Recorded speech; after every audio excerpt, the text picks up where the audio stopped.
Salut et bienvenue à tous. Des t-shirts à 5 euros, des robes à 7 euros, ou encore des bottines à 12 euros. Et oui, c'est des vrais prix et non pas des arnaques.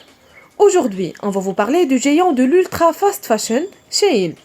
Une marque de prêt-à-porter qui a vu son chiffre d'affaires décoller ces dernières années, mais qui cache derrière un système d'exploitation bien rodé avec une rare violence. Regardez la vidéo jusqu'à la fin pour tout comprendre. On va voir et parler de choses inhabituelles. Et peut-être qu'à la fin, vous allez changer votre avis sur cette marque, qui semble cool de l'extérieur, mais qui renferme des secrets. Mais avant de commencer, n'hésitez pas de liker la vidéo si elle vous plaît, abonnez-vous si ce n'est pas encore fait, et activez la cloche des notifications pour ne rater aucune de nos prochaines vidéos. Allez, on commence! Pour les rares personnes qui ne connaissent pas Shein, c'est en gros une entreprise chinoise créée en 2008 qui propose des pièces avec des prix imbattables défiant de toute concurrence. Et depuis le printemps 2021, elle livre dans 150 pays et elle cible principalement la tranche d'âge entre 15 et 24 ans. Mais sincèrement, son point fort, c'est le prix qui vaut en moyenne 7 euros pour un article. Ça, c'est attractif. Mais dernièrement, il s'est avéré que Shein ne produit rien sur sa chaîne de production. Il y avait des fausses rumeurs sur le retrait de certaines certifications parce qu'apparemment, ils ne respectaient pas les standards internationaux sur l'esclavage ou le travail des enfants dans les pays sous-développés. C'est dans ce sens que l'association Public Eye a mené une enquête approfondie sur la marque en ce qui concerne les travailleurs, les usines, les horaires de travail. Et surtout, je ne vais pas vous mentir que ce que mentionne le rapport est très choquant.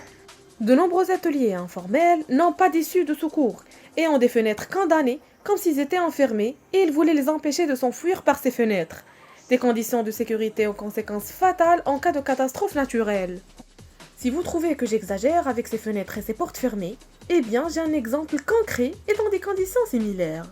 Il n'y a pas si longtemps au Maroc, un drame qui avait choqué le monde entier.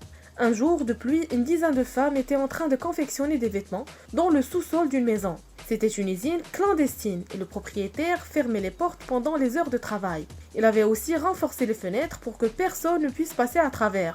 Bref, vous voyez le film. Ce jour-là, le niveau d'eau était tellement monté qu'il a commencé à inonder ce sous-sol. Les travailleuses prises au piège et n'ayant aucun moyen de se sauver. Et se sont noyées.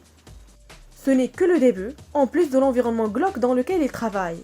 Les ouvriers et les ouvrières qui proviennent des provinces les plus pauvres de Chine travaillent 11 à 12 heures par jour, avec un seul jour de congé par mois, soit plus de 75 heures par semaine.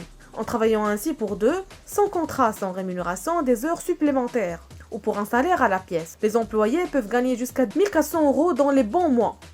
Et là, il y a aussi la question sur la composition de ces vêtements. Et la Shein est mise sous le feu des critiques. Nombreux chercheurs ont affirmé que les vêtements se composent de polyester, ainsi que d'autres ingrédients extrêmement graves pour la santé du consommateur. Et là, on parle du cadmium, l'arsenic, le mercure et aussi du plomb. Je tiens juste à préciser que ces matières à faible taux ne constituent pas un danger pour l'être humain. Mais dans le cas du plomb, on a un taux de plus de 20 fois supérieur au taux maximum conseillé. Les entreprises comme Shein s'amusent à utiliser des produits chimiques nocifs, à tel point que certains pessimistes affirment qu'ils peuvent à cette cadence créer de nouvelles maladies dans le monde. Et ce n'est pas la première tentative des Chinois pour diminuer le nombre d'habitants de notre planète. Et apparemment, la dernière fois, ils ont échoué. La solution qui se propose, c'est la slow fashion. Donc porter des vêtements de qualité, un petit peu plus chers, avec une composition saine, qui va durer plus longtemps. Et surtout, acheter le moins possible des vêtements. La tendance ces dernières années se tourne vers une consommation excessive, toujours plus de pièces achetées et de moins en moins chères. Sur ce, cette vidéo est terminée. Dites-nous en commentaire, est-ce que vous achetez de chez Shein? Oui, non et pourquoi? N'hésitez pas à nous soutenir, liker et partager la vidéo avec vos amis. En attendant, prenez soin de vous et on vous donne rendez-vous la semaine prochaine pour un sujet encore plus intéressant.